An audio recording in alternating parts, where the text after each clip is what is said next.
Hey guys, I'm Noe and I am at the Homebuilders Association, and today I am the speaker for today's session on built to scale, building and scaling through structure. Check it out. One of the things that I'm really passionate about, and I didn't sleep, but not because I was nervous, but because I get really passionate about this, because I've seen what processes and systems have been able to do firsthand in my business, and I want to share that with you guys. It's kind of like that. You're 14 years old and you reach into your pocket and you get 20 bucks and that like instant dopamine rush that you get. And it's like, that's how I feel when I see a system that's working for me, and how I feel when an employee makes a decision that's aligned with our values and I don't have to say a word. And so I want to give you guys that $20 in a pocket feeling that you guys can take with you.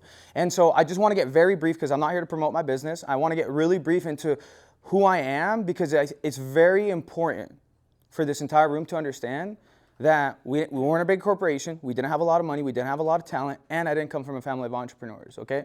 So just right off the bat, I want you guys to understand that. Matter of fact, it's the complete opposite. I was born in Mexico. I came here when I was 3 years old. I grew up in Boardman, Oregon, more cows than people over there. And my graduating class was 79, graduated in 2017, moved to the Tri-Cities in 2018. I love it. I tell people it's the smallest, biggest town I've ever been a part of.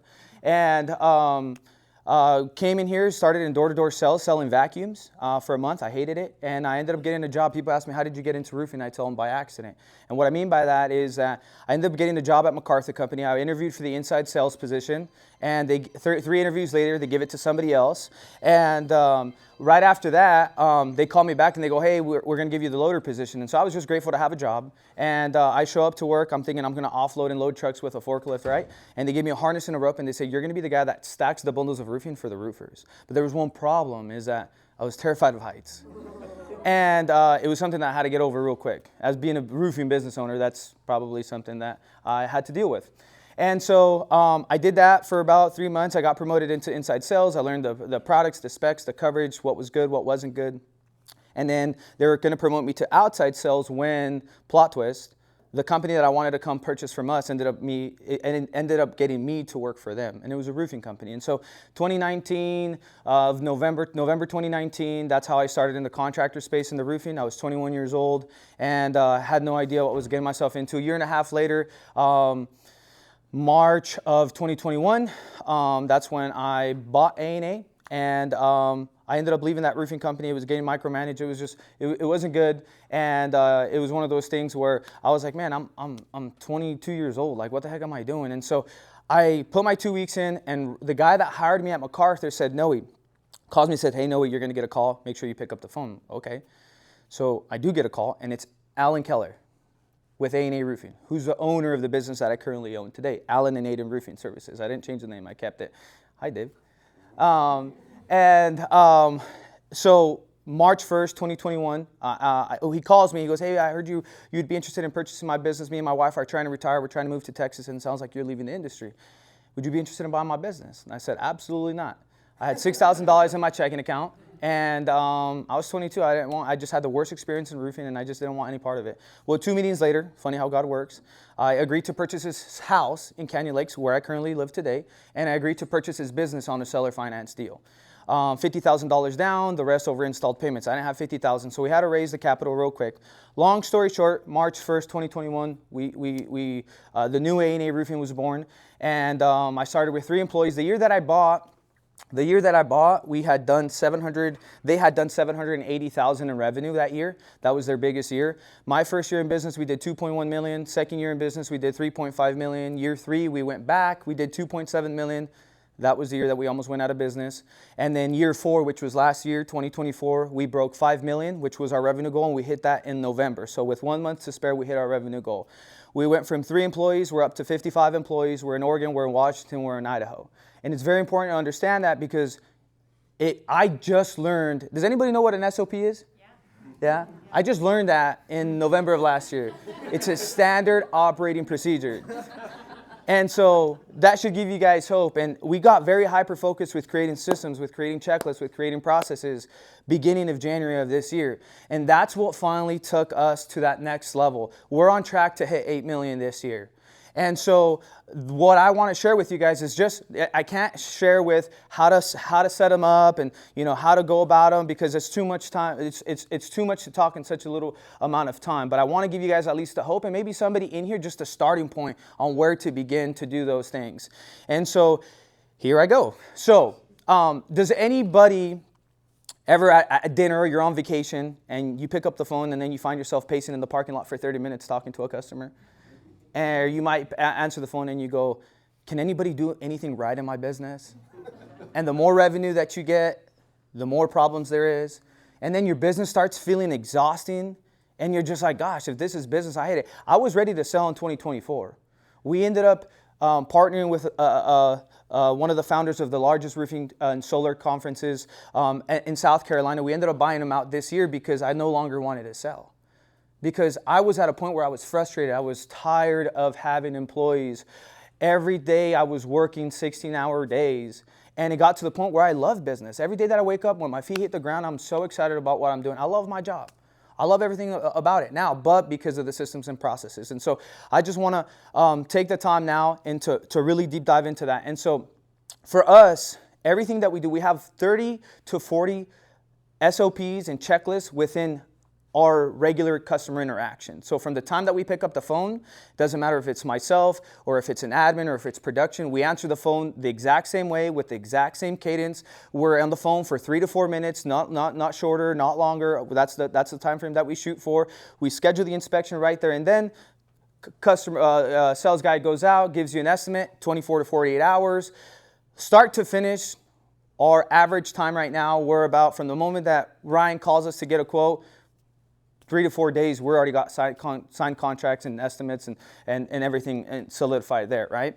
And we've been able to create checklists for handing off from sales to production, from production to accounting, from accounting from the job closeout. When my field supervisor goes and does a final walkthrough with Ryan after we finish his roof, we get paid, we get a review collected, we get social media pictures, we get the final walkthrough done, and then we get a video testimony. We do 5 things. So our accounts receivable is typically a day or 2 days from the time that we invoice the customer. So we're not having to flow a lot of payments, so our AR is really, really fast. And cash flow for a lot of you guys is very important. You're 2 weeks later, 3 weeks later, they haven't paid you. It's very frustrating for you to be able to float that money out of pocket, right? And one of the things that I tell people is that we don't rise to the level of our goals, because there's not a goal shortage here. Everybody has big goals, I'm assuming, in here. But we fall to the level of our systems. If you don't have something in place that can help you, that from the people that answer the phone to the guys that are out in the field, to help them understand what their job is, you're going to be very frustrated. And I was a firefighter. I told people I was a firefighter. And my reasoning, like a lot of you guys have bills to pay, and you guys have you guys probably have kids, and you guys have a life to tend to on top of a business that's pulling you in every single direction. Well, the thing is that for those people in that position, it was like me. I was always telling people, well, I don't have enough time. Oh, we'll just put out the fire and then we'll worry about it later. But the thing is that the tasks that we do every single day is going to continue to happen. We're going to continue to estimate.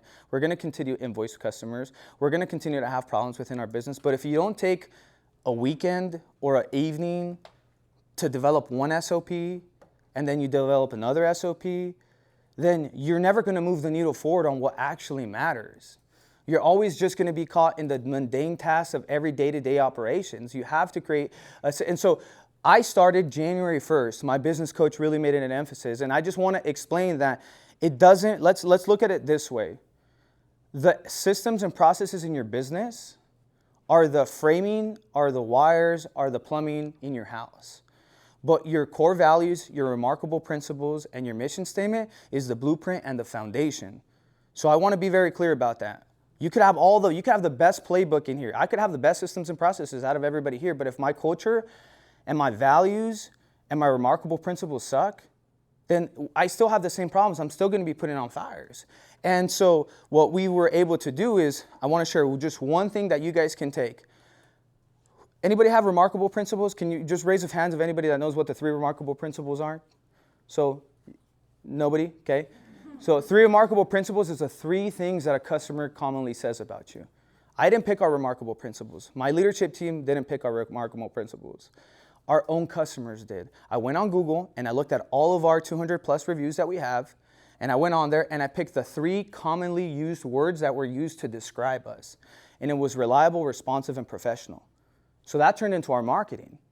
What do people know us as? We're reliable, responsive, and professional. What that created was also real-time accountability within our sales team, within our office, for me to say, hey, if we're not 3 out of those 3 things, then we suck.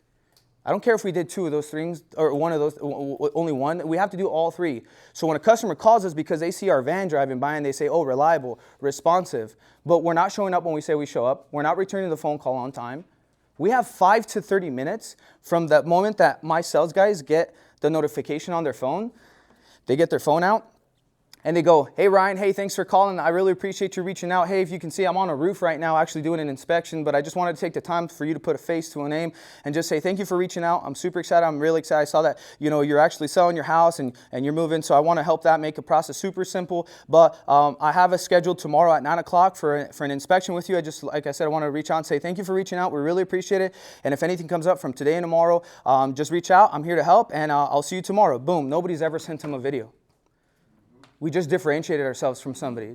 He's looking at, wow. So now when that customer sees my sales rep for the first time, it's like he's already met him. There's already built rapport. If you're somebody that is has trouble with contractors, if you had bad experience, that just changed the game. Because we're getting that scheduled from when they call the first time. My sales guys aren't schedulers. My office is. My sales guys are out there to sell. And that's one of the SOPs out of the 30 to 40 SOPs that we have within that sales process. And it sounds exhausting, and it sounds so far away because when you're starting out, everything feels so far away. It feels like you don't know where to start. And you start, especially, I think everybody knows ChatGPT. You don't have to do everything by yourself. Prompt it. I'm not saying create your remarkable principles and your core values from ChatGPT, but prompt it.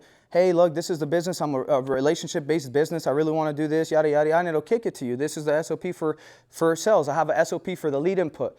I have SOP for literally everything that you can think of. From when a customer walks into our office to drop off a deposit, my admins have an SOP on how to handle customers that come into the office. You greet them, you get up, they shake their hand. Hey, could we get you a coffee, or could we get you a water? Could we get you some snacks? No, we bombard you. You're like, oh my gosh, It's like they're at a restaurant. Hey, okay, you got 5 minutes? Hey, no, he's finishing up a meeting. He'll be with you here in a second. We have an SOP for that. We have an SOP for when we send an invoice. We have an SOP for when we send an estimate. We have an SOP for literally everything. The 3 things that my team hears 15 to 20 times a day is, oh, we need an SOP for that. And a lot of you guys, if you guys just would be self-aware of what was going on in your business, in a mid-conversation with a customer, you'd be like, crap, I need an SOP for that. Because that's how I operate now. Everything that's repeatable within my business, I create an SOP for. Checklist for our production meetings. Who has meetings just to have meetings and it's not very productive and there's no structure to them? I hate meetings. But if I'm going to have a meeting, there have to be some structure. So we have a checklist for what we cover in our production meeting. Jobs that were completed yesterday, jobs that we're doing today, jobs that are coming up tomorrow, and any punch list items, any negative behavior from the crews, any trends towards customer complaints that they've said. We check it off, we sign it off. We have 3 action items at the end of our production meeting on our thing, and the production manager makes sure that gets completed. My leadership meeting, we don't just have leadership meeting to hang out and to talk. We have structure behind our leadership meetings. What are the things that we look at our report that my CFO sends us? We break it down. We look at any trends that are negative. There's SOPs for everything, guys. And I can't deep dive into my business because everybody's business is completely different here. And so you have to figure out what are the metrics that really matter in your business, and you build those metrics, you build SOPs around those metrics, right? So with that being said, like the 3 remarkable principles that we have, reliable, responsive, and professional, we build SOPs around those things. So how can we be more reliable? Boom, we create an SOP for that. How can we be more responsive? How can we shorten the time from from the time that the customer calls us, from the time that we sign the contract. And we get very strategic about those things. And I shared a quote the other day because it was very, very important to me, and it really hit home. And it says, if we take care of the moments, the years will take care of themselves. And we get so focused about what's to come and what our business is going to be like in a year from now, and what revenue we're going to be at. And we're worrying about the things that haven't even happened yet, that you're not worried about what's going on in your business now. And so I just really wanted to emphasize again that, because my time's coming up, and I just really wanted to emphasize that, guys, we don't rise to the level of our goals. We fall to the level of our systems. And I just really want you guys to just to think about that, and to go back and just an action item for everybody here is, what's the biggest pain in your business right now that keeps you up at night, or that it triggers you every time it happens, but yet we don't do nothing about? But what is that one thing that triggers you or that keeps you up at night? And handle that first. And then you move on to the next thing, because that's how we did it. I did this on the mornings, in the evenings, and then on the weekends. Because I'm busy during the day just like you guys. There's no time for me to be able to sit down and create an SOP. But I had to do it when I had the time. So that meant I had to, instead of adding things, I had to subtract things from my life. I haven't been golfing this whole month. I promised my team that I wouldn't golf all month. And I promised my team that I wouldn't go on the lunch date with no customers or vendors for the entire month, because golf is 3 hours. 3 hours times 4 is 12. Two lunch dates in a week, that's 2 hours. 2 hours times 4 is 8. So 8 plus 16, I don't know what it is because I'm not good at math, 24. So now I just got 24 hours back into my life. And what do I do with those? So anyways, guys, I hope that I helped somebody just identify where they could start and what they could do to develop these things. But, well, why should I do that? We scaled our business 380% in 3 years. That's not including what we're doing this year, but just in 3 years we scaled 380%. From 3 employees to 55 employees. My phone hasn't rang once since I got here. But a year ago, it would have rang 5 to 6 times. I'd step out of keynotes, I'd step out of speeches. I was more frustrated than ever. And we got 8, 9 installs today, but SOPs and checklists, they take care of it for you. And hiring people and training them and giving them the resources and allowing them to make mistakes. I tell people all the time, winners just fail more than losers. And that's it. So I'll end up with that.